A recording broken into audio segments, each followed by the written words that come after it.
If you're in a small house with a lot of people and there's thin walls and there's one bathroom, there's grunting, there's noises, there's sounds, there's smells that I, at a 27-year-old man, just don't want to participate in. Yeah.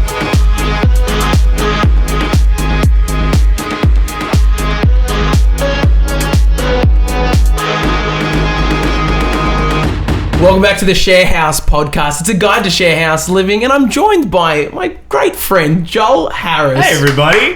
And we are privileged to be in the presence of the Don of AFL YouTube, and that's I feel so confident in saying that, and you're going to hate me saying it, but friends, it's Caden MacDonald. Guys, thanks for having me. Welcome to the show. Thanks for coming. Do I get to move in? We keep Fergus, Jackie, Jack, they're all up in the ceiling. Yeah, I saw those heaps of tents and like eight rooms. The more we veer from actual sharehouse topics, it's just going to be because we all live in a sharehouse. That's the end goal for the pod. We don't want to talk bad about each other that live in this one 2-bedroom home. Yeah. You want to get a complex and sort of lease it out. I got you a window seat in the attic. It's all good. You'll be fine. You are a big deal. That's why you get the window seat. But it is a fight to the death up there. So I appreciate that. Nice view. I live under the house. That's the best I got. It's the groundskeeper. We've got you here because you're my friend and I love you. But also because you've got a unique perspective that we haven't really talked too much about yet, which is... Great handball, wasn't it? Oh man, that was an unexpected handball. You live alone currently, do you not? Yeah, let's not make it sad. I do, and it was by choice. So I have lived with a friend and his uncle once for 3 months, and that was about 3 or 4 years ago. And then from Geelong, moved up to the Big Apple, and I didn't want to. I don't know. Like, I'm at a point where I can sort of live alone. So I decided to, and there are times where it is a little bit lonely, but there are times where like I hear stories about, the cleanliness of shared living spaces, and I go, that's just not for me. On this podcast, right? Yeah, absolutely. Yeah, great. Just making sure.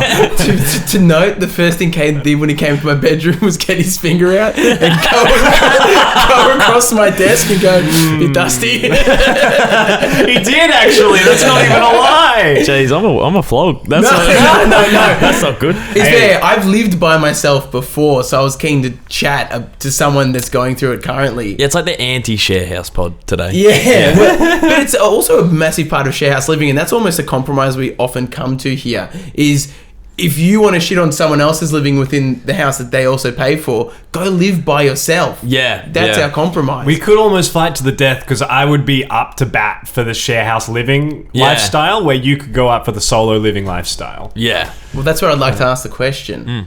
Now, having done both, live with people, live by yourself, do you like solo living? Well, so I do. I do like solo living. I think there's a lot of pros. I have a partner that lives in Geelong, so hopefully we can...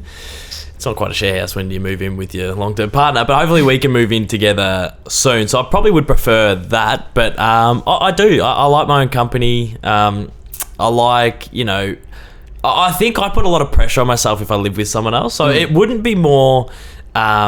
them leaving the dishes out, but it would be more me trying to clean my dishes straight away so I don't upset or don't rock the boat. So I think I like living by myself so I don't have the pressure that I've put on myself of living with others. Yes. Yeah. Any cons that you find? Well, when I first moved in, I sort of got like 2 or 3 weeks in and I was quite comfortable and I was really starting to enjoy it. But then it dawned on me that when the door knocks, Dad's not there, or your big burly-bodied mate isn't there.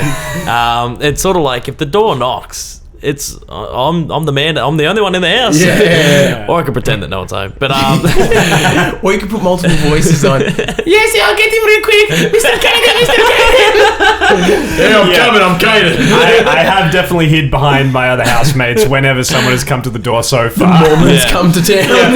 Well, Stan was in the bathroom just yesterday and his phone rings and I pick it up and I'll be like, hello, this is Stanislav. And then it was, hi, I am Name from real estate. I'm like, oh, I am not Stanislav. I ran to Dad and gave him his phone back. So yeah, I think the knock at the door for a little period there was a little bit nerve-wracking, but no one knocked on the door, so it's all good. Yeah, right. Okay, Joel. Yes. You're on the pro living with people side. Yes. I found it very nice so far. I would like to go down the same rabbit hole. Pros to start with of living with humans. With humans? Well, there's nothing better than, like, I'll go home after this. I'll probably get in. Someone will be cooking something. Someone will be sitting in the kitchen. I'll just be like, hey, everybody. And it'll be the nicest, most lovely coming home interaction in the entire world. It'll be gorgeous. I love my new housemates. And that's just such a warm feeling to come home to that. That's what I'm enjoying so far. See, this sounds like when you catch public transport. Like if I drive my car somewhere, I can drive whenever I want. Sure. If you want to come home and cook, it's like you waiting for the train. You got to wait for the train to arrive. Like, it's like you're at the whim of other people's cooking. Like I can just come home, chuck on my 2-minute noodles, and get it done. So I don't know. It's all good. One of us will use the stove, the other the microwave, the other the oven. Is fine. It's fine. What if you don't have an oven-ready meal, Joel? What if you've got a specifically stovetop? It's pan versus pan. That's why we invested together as housemates and got a microwave that doubles as an air fryer. So the air fryers are great. Don't even need an oven. We can compromise on that. Air fryers are in. You almost need a schedule. You almost need 5:30 to 6:30 it's you, 6:30 to 7:30 it's someone else. Yeah, well, that's the thing. You kind of get to know each other's schedules, especially with stuff like showering. Like, I've already got a grasp of who showers in the morning, who showers after they come home from work. Yeah. So it is kind of like you're playing a game of who's where. And I do agree on something you mentioned before as well about just like feeling like you need to clean up after yourself. I was sitting in my room for most of the day yesterday, and as soon as I heard Sinead come home, I was like, oh, I'm going to go empty the dishwasher now because I've just left it there the entire day. So there is that. You do have to be conscious, but I also feel like that keeps you kind of on your toes as a human, always kind of being considerate of people, exercising those muscles of being nice. I don't know. I think after COVID, I just have digital friendships now. I just I cook when I want to cook, and then I go on PlayStation and talk to my friends. And I don't need the personal interaction, but I still get the bond that we've got. Well, I think as soon as you're sick of them, you can just turn it off. You can just exit. Internet's sort of DSL. Knock at the door, guys. I'm the only one to get it. Gotta get my baseball bat. It sounds like you like being a bit of an introvert when you're in your four walls. Yeah, it's where I recharge. Yeah, because I was going to say, you give a lot of yourself to 80,000 people out there that watch, and they're not only online asking for your time, but they're also in person nowadays, because you're growing, I'd say, pretty damn rapidly, especially as the AFL scene in Melbourne grows. You're growing with it. Yep. Is that getting more exhausting being out of the house? It depends what mode I'm in. Like, sometimes I'm, not to sound like a flog, but sometimes it's like, well, the way I would describe where I'm at, it's sort of like, I'm not world famous, but I'm famous within my world. Like, within this like little niche world, this small part of Australia likes this one sport, and I talk about this one sport a lot. And a small portion of those people watch my stuff. So I'm sort of in the pool of where my content is consumed. So sometimes, I might go down to Grilled or a cafe, and I might be really feeling myself, and I'm confident, had a great night's sleep, and I put the sunnies on, and kids walk past, and I sort of poke my head out to be seen, and they glance at me and go, who the f*** is that? And walk past. I go ripping double finger guns. Like Spider-Man when he's walking down the street. Sometimes that happens, and it is a bit of a hit to the ego. We're like, why is this 27-year-old man basketball? Look at this idiot. just staring at me. But and then there are other times where, like, trackies on, haven't had a shower, going down to get a coffee, feel and look like shit, and the school bus rocks up and everyone does recognise you. So I do feel like a lot of pressure when I'm out and about sometimes.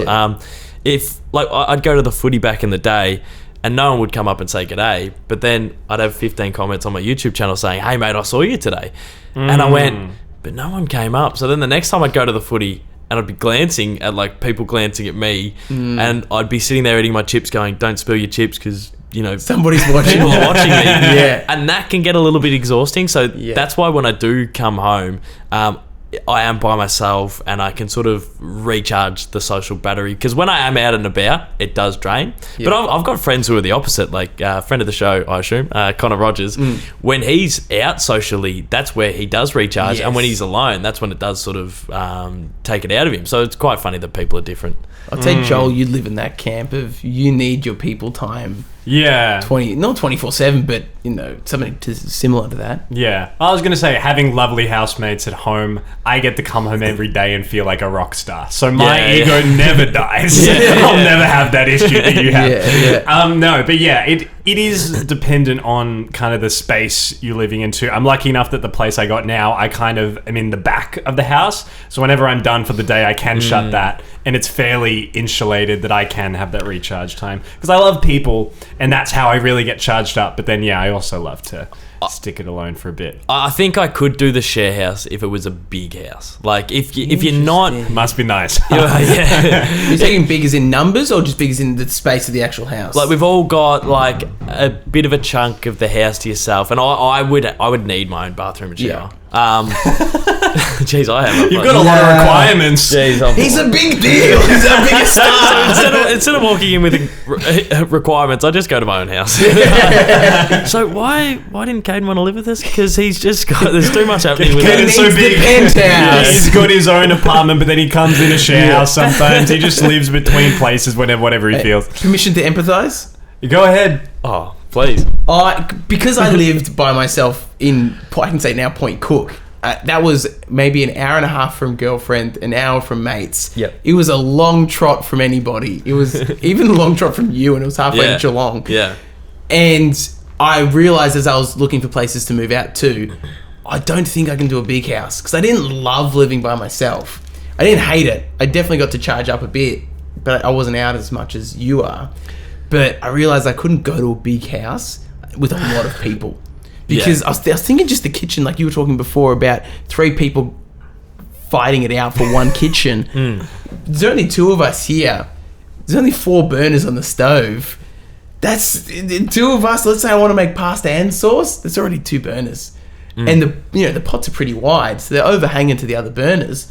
So realistically, that's already a battle in itself. And if Lockie wants to cook at the same time, it's game over. I don't know. Would you rather cook with love and banter, or would you cook in deadening silence with yourself? Deafening silence, dude. Every time. I just listened to Joe Rogan talk about hunting and killing. I've got a bit of a trump card. Let's cut to the chase. When you're in it, Let's cut the bull. too long. I need to go home and sleep under the cover and hide from the knock at the door that never comes.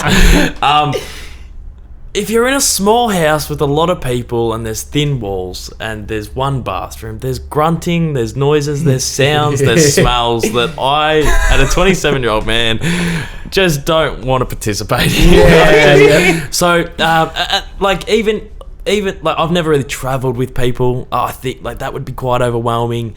And I think if you travel with people and you live with people, you get used to sounds and noises and humans and bodies and clothes and dirt. You're sounding like an alien the more you speak. Humans and their fingers. But for me, like, just like when the dog came up and wanted a pat, like I don't want the dog smell on me. I don't want the people smell around me. I don't want to share intimate settings. How sticky is this human wafting smell? I don't want to hear couples next door. I just want my own little room, and I'm happy. I think we haven't spoken about this before on the Sharehouse podcast. Yeah. I think sharehousing has an expiry date, or expiry age rather. Maybe. How old are you guys? I think we're 20. I'm 25 this year. You're 24 this year. 24 already. Yeah. I'd like to reconvene at 26. Yes. Well, I think so. I think that is the... I've already got plans of moving out with my partner.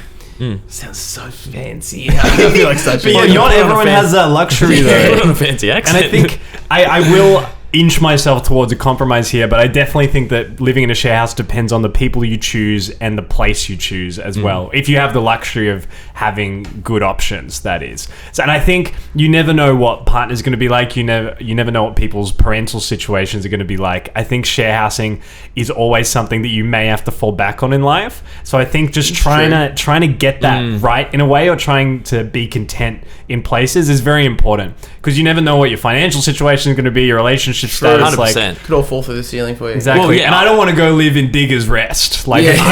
I want We bash on Diggers Rest so often. I know. Sorry, Carrum Downs and Diggers Rest, we don't want you. No, that's a fair point. And I think, like, even though we do joke, my situation has changed in the last sort of 18 months to 24 months where, you know, before then, I had a part-time job while I did YouTube. And then I did YouTube, but I could only really afford it by living under the roof with my dad. And if I didn't have my dad to live with, I probably would have been in a share house. And then I sort of could wait my time there before I had the savings to be able to live alone. So it is definitely, like, where you're at, like, situation-wise, for sure. Yeah. I think there's a sweet spot as well. Like, you want a share house. Let's You want a say share from house, you 21 save to money, 24. it's like the perfect, like, Yeah. like place to And you go. live with your mates, it's exciting because you still want to go out and party with people from, let's say, 20 to 24-ish, 25.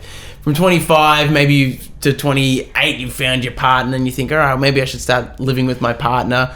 And then from 28 onward, you think, okay, well, I would like to Have a share house with them. Oh. Hey, but that's not set in stone. You live your life how you want to live your life. Don't let this man brainwash you. I just don't see you living with others forever. Let's say you and your partner, you decide in 3-4 years' time, all right, well, I think it's go time that we move in together.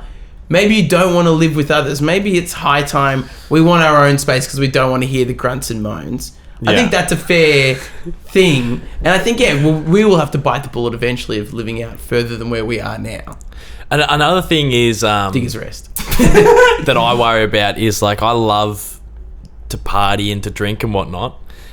Do you? Well, since moving to Melbourne, I've been going out, like, Mondays and Sundays. What? Mondays? The no, uni so- nights? 2 days in a row. Let's go. Like Sundays. Like, Yeah, gotcha. But once again, I hate hosting pre's and I hate hosting kick-ons. So Yeah. I had that phase. another like nightmare situation for me is, like, coming home, I just want to chill, and the housemates have 5 or 6 people over, Yeah. and then 5 or 6 people come back at 2 a.m. Once again, these are hypothetical situation nightmares that I'm just No, but it's envisioning. real, But, yeah. but, like, that's something that, like, oh god, I couldn't. Like, It's like Shivers. it is who your housemates are. True. And the place you're in. Like, in the room that I'm in now, I don't think I'll hear any grunts and moans, which is who am I great. living with in my head? I was going to say, I Sexting think you've is created a this brothel. nightmare situation. Gene Simmons or just something. Yeah, I think I would really bat for share housing in that you can go and you can have your alone time, and then if sure. you want social time, you just walk out that door, baby, and housemates are right there. Good call. As much as I remain impartial, I am a person who lives in a share house with different noises that arise through the night. And I'm not throwing anyone under the bus, but I can hear my housemate when he walks to the bathroom. That's a clear thing I can hear every night. Yeah, I've heard that. Yeah, that's something. And I can hear, let's say, they're just giggling, watching a TV show in the bedroom. I can hear that. Because the walls are thinner, and let's be honest with ourselves, we're not renting the nicest of homes that have proper insulation. Yeah. So I do hear what you're saying, but I also hear that I have an exact example of what you're talking about. You get home after a long night out, and people are still going. Yeah. I've had that on multiple occasions where I'll DJ, get home around 2 o'clock. And my housemate and his mates are still out in the lounge room. And I'd never say anything, so I'd just live in this, like, oh no. But to maybe quell your nerves a little bit and not please. side with Joel, but maybe bring Oh. both points to the bridging point we want to see. I said hello, came out for a bit, ate their snacks that they had, and then I went back to my bedroom, put rain sounds on, and I was out like a light in a moment, and I Yeah. barely heard And they it. were considerate enough to not make too much noise. Yeah, So because I'm not living with flogs. Like Joel says, you don't live with people that are garbage cans of human beings. Yeah. That is a tough one, though. And if they're going to do something, they'll be good enough to communicate with you, hopefully. Like, I yeah, share, for sure. Got I people over. As you roll in. Yeah. Yeah, Little no, I text. share a door with the kitchen, and I was like, oh, Sinead gets up really early to go to work. Is she going to wake me up in the kitchen every morning? So far, no. Like, so far, Yeah. it's been pretty good. 1 week in. Maybe Maybe You're talking so confidently. He's only a week into his house. Yeah, but I don't, it is a heritage listed building, which means that like it's double bricked. So I don't know. Maybe search for heritage buildings to live Dox in. yourself. Do it. Have you ever cracked? Have you ever had one of those moments where you go, I told you to put the pan away 3 times, and then you go back to your room and you go, oh, that's just not me. That was the final straw. And you've lowered your blood on the knuckles. I've done that in previous homes, but I've always come back with my tail between my legs like, I'm sorry. Yeah. I was just frustrated. And then I make him a coffee the next morning and they're like, all right, it's even in my brain now. I forget about it. Yeah. I've got a strike policy involved for that one for sure. Yeah, if I was getting yelled at too much. I think you've got to have 3 strikes and you get blasted policy for sure. If I were to say, and Lockie and I are very good, and I have no complaints. I have the greatest housemate of all time. I maintain that idea. But if I were to say to Lockie, mate, you can't leave your dirty pans on the stovetop overnight. It's going to stink out the whole house after you've made your curry. You can't do that. And then he does it 2 nights in a row. Okay, well, you know what, mate? But what if it's his belief that you can? We'll fight out the death in the front yard. That's the policy here. Well, the third time I would blast. But if it was his belief, I think it's an obvious. There's an aroma in the air that it's not pleasant to both of us. There is an objectively right answer. Like just a bit of water, some soap. Jack Swan from a previous episode of ours made a really lovely point in that when you come to a share house, everyone brings things to make the house function. A couch, a TV, pots, pans, spoons. Not one person's bringing everything, and no one's doubling up on everything. You're not having 2 couches next to each other. That's not how it works. But in order for that system to work, you have to respect the things that aren't yours. So you might cook on someone's pan overnight. Yeah. Then if you want to cook it the next day, you better wash that before you're done with it so someone else can use it and to show respect. Yeah. And I think that was the greatest point I ever That is a great point. Yeah, a million%. And I think that's your objective. That's what we try and get these objective truths out of the podcast. I think that's one of them. Yeah. I'm happy to try spiritual compromise, and solo living does sound good. I've tried to do it myself in the past, but the stars never aligned. But I imagine it might be in the cards for me one day. But I don't know, sharehouse living, when it's good, it's good. And I think we need to admit that it may... Your compromise is, agree with me! No. I'm just saying that I'm not that staunch on solo living. I don't think you can rule it out as an option, because you never know what life's going to do. And it is an effective way to, when the bills are split between 3 people, that's pretty cheap billage. And if you're sharing 100%. oil and milk and bread and stuff, like you split that, you split like detergent, like it's good. Yeah, for sure. It gets cheap. And I'm even thinking if the rent goes up and is real expensive, we've got like a little living room that we haven't done much with. It's like you could put a body in there too, and shit's even cheaper. There's an offer for you, brother. There's an offer. Oh yeah, I've always got a couch to sleep on. I'm gonna Airbnb that room. No, I think if there's too many knocks on the door, I know where I'll reside. Next neighborhood. I think for you've made a couple of valid points though, that if you were to live out of home with other people, you've already kind of got a checklist. And for you're saying you sound like a prick with it. But no, I think it's actually very fair. That if you want your own bathroom, that's a fair thing to look for in a share house. You just might be paying a bit more for the ensuite room, Yeah, for sure. But if you know that that's what you can afford, then you can start to put those little provisos in place as you're searching. I knew I didn't want to live with more than 2 people tops. Yep. Because that'd be aggressive. And I was like, I found 1, and that's God status. And I also knew, and Joel was the same, we create things. So sometimes Joel might turn the whole house into a film set, and people have just got to be okay with that. Yeah. I said to Lockie, we're going to be doing a podcast, and here we are, lo and behold, in his lounge in the middle of the day. He's a chippy. Thanks, he's Lockie. out. Yeah. Well, I live with filmmakers, so they understand. They understand the plight, and they'll probably do it for their own films too. Yeah. You've got a niche group of people to live with, AFL players or those subsidiary members of the club. But yeah, I mean, people work 9 to 5s and just won't be at home all day, and you can have your space. Yeah, true. Yeah, I think to answer the question that everyone's wondering, is it better to live solo or live with people? Unfortunately, it's one of those, it's subjective answers. I think it's one of those. But I think ultimately living with your partner would probably be the dream, right? Well, yeah, to be honest, in the future, like in the next year, I do want to move in with my partner, and then I do want to get like almost a 3-bedder and have someone else in there with us. Yeah, cool. Because it could be like 3 people paying rent for 2 rooms, and then the spare room could be a studio. So I am starting to warm and come to terms with having people in the house, which would be really, really good. Yeah. But initially moving out of home, I think I just needed a year by myself. For sure. Yeah. It's nice, and you should get to learn in your own pace how to live by yourself, because it's such a big move.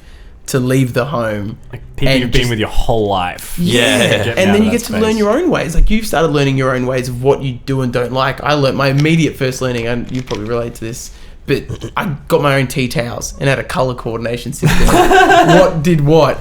And that was huge for me. I don't know if you had any things that you learned straight away that was differing from your parents' lifestyle. It's just everything was kind of on. That's why we host. I told you, like moans and groans, like through the walls. If I'm hearing Yeah, I don't know. You just you get everything's on your terms, and it's nice. Yeah. You're not on anyone else's schedule. There's no power dynamic in the house. It's all Yeah. it's an equal playing field. Hopefully, No, that's I think your own terms is the perfect way to put it. You do get to start living the way you want to live. I don't know if you noticed that moving out from your dad. Did you have any of those? Oh, I can do this how I want to do it. No, towards the end, like Dad was pretty good. Like towards the end, to be honest, living with Dad, we almost became roommates, and that's probably why I wanted a year by myself, was because I felt like I did live with a bad roommate where he had the final say, but I wasn't a kid anymore, and like I was, truly not a kid. I was probably living with him a few years too long. Yeah. But it did, that dynamic did get weird, where it was like, I'm living with a crummy roommate that has the final say on everything because he's your dad and he sort of still parents you, but also like I'm 26, 20, so I don't know. I think what I've been happy with is like just having the responsibility of myself to clean and dust and whatnot. Like I've sort of been impressed that like I've ticked off the bills, I've taken the rubbish out, and I haven't had anyone to tell me to do that, and I'm almost proud that like I have got it done. Like as a 27-year-old man, you could walk in, it could be an absolute pigsty, but I feel like taking on the responsibility that you should be taking on. I think there is a sense of pride in moving out because you do all the things that your parents once did, but they're your tasks, and you start to feel like a real adult for the first time. Well, what's quite funny is living with Dad towards the end, he'd do stuff for me that I wouldn't ask him to do, and if he wasn't there, I would do. But because he'd do it first to get it done, he'd sort of look at me and go, "You don't do anything," and I'd say, "No, I will do we'll wash the dishes, like when I get around to do it, but I'm not leaving it there for him to do." He'd just jump in and go, "Oh, you don't do them." So it's sort of like I never doubted that I would, and I always knew that I would, but I get my dishes washed, I take my rubbish out, my apartment's really tidy, like pretty tidy if I do say so myself, and it makes you go like, yeah, I can do it, and I knew I could do it. So yeah, there is a bit of pride behind that. Yeah, and you get into a flow after a while, and then it just becomes normal life. But it's not nice being in a space where it's like it almost makes you feel like they think you're incapable, because it's not like they're asking you to do it, they just go ahead and do it. It's like, well, what's that? There's nothing worse when someone jumps ahead, does something that you were going to do, and then pulls the old, "Oh, well, you weren't going to do it." No, I was. Yeah.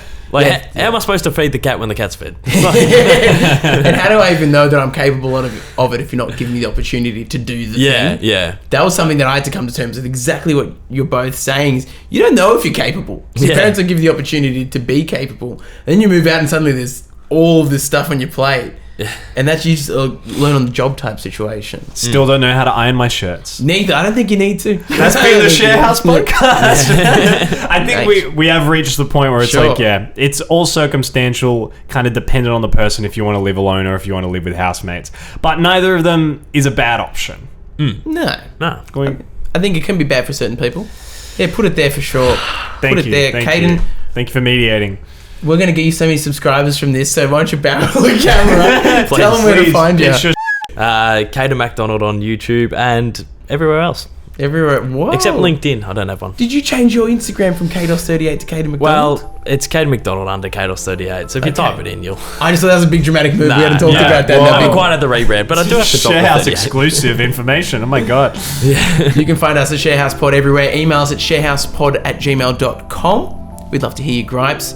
Until then, though, Joel, take us home. Thoughts, feelings, concerns, sent straight to that box. We'll read it, we'll reply, and hey, make sure you tell someone you love them today.